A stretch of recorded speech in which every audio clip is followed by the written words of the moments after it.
안녕하세요. 오늘은 과학이 인간의 궁극적 가치를 바르게 찾으려면 어떻게 해야 하나요? 라는 제목을 가지고 생각해 보도록 하겠습니다.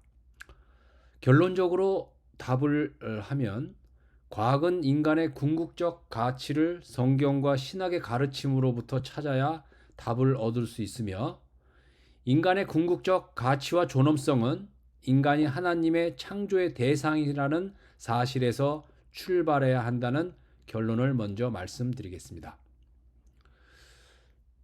모든 피조물을 포함한 인간에게 성경 전체의 증거는 만물의 창조자요 보존자로서 하나님이 모든 피조물의 근원자라는 사실입니다.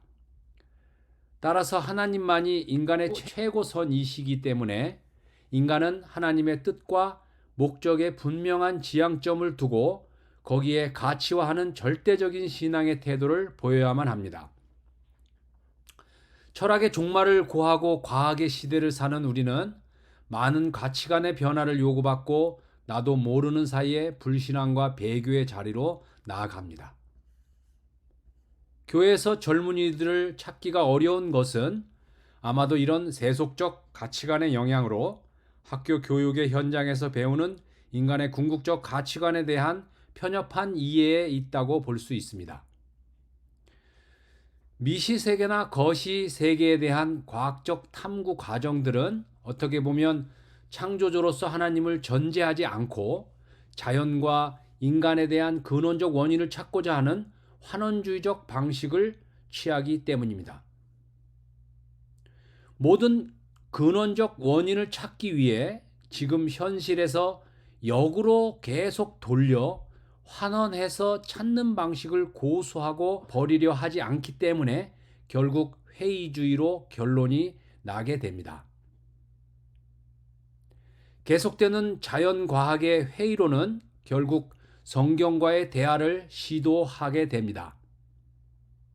현대 기초과학이 묻는 물음은 성경의 주제였던 우주 만물의 기원, 인간의 기원과 관련된 것들입니다. 현대 과학은 많은 부정할 수 없는 사실들의 결과물들을 내놓았고 축적해 가고 있습니다. 사물들을 관찰할 수 있는 도구들의 개발이 이런 결과물들을 산출하고 있기 때문입니다. 그러나 과학이 핵심적 부분에서 이르러서는 성경의 사실들이 틀렸다고 주장할 내용이 아무것도 없음을 발견하게 됩니다. 한 예를 들자면 세상에 존재하는 네 가지 힘, 중력, 전자기력, 양력과 강력 등을 하나의 힘으로 통합하려는 그런 시도를 찾고 있으며 가장 근원적인 소립자, 미립자를 찾는 일은 빈번히 실패를 하고 혼돈과 회의 가운데 흘러가고 있는 실정입니다.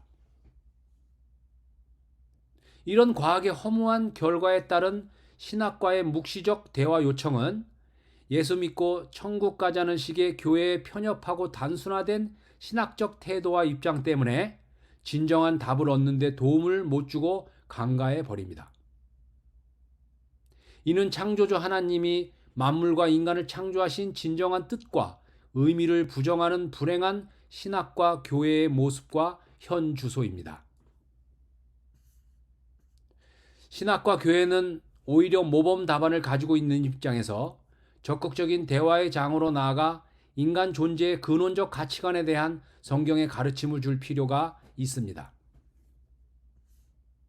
교회는 과학과 신학의 전혀 다른 전제로 인해 대화의 장을 펼칠 수 없다는 입장을 피력하고 과학이 추구하는 전제를 버리고 창조주 하나님의 존재와 뜻을 기초로 다시 학문을 세우고 교정하는 일을 하도록 주도해 나가야 합니다.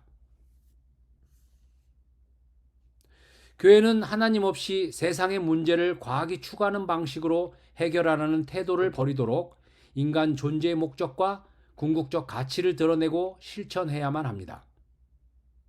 따라서 인간이 하나님의 창조의 직접적 대상이 된 것과 그 자체가 하나님의 은총이요 모든 만물은 인간을 위한 선물임을 기억해야 합니다. 거기로부터 부여된 존엄성과 가치는 창조 하나님께서 만들어 가시는 영원한 것에 있음에 귀 기울이고 성경으로부터만 답을 얻을 수 있는 길을 찾아야 할 것입니다.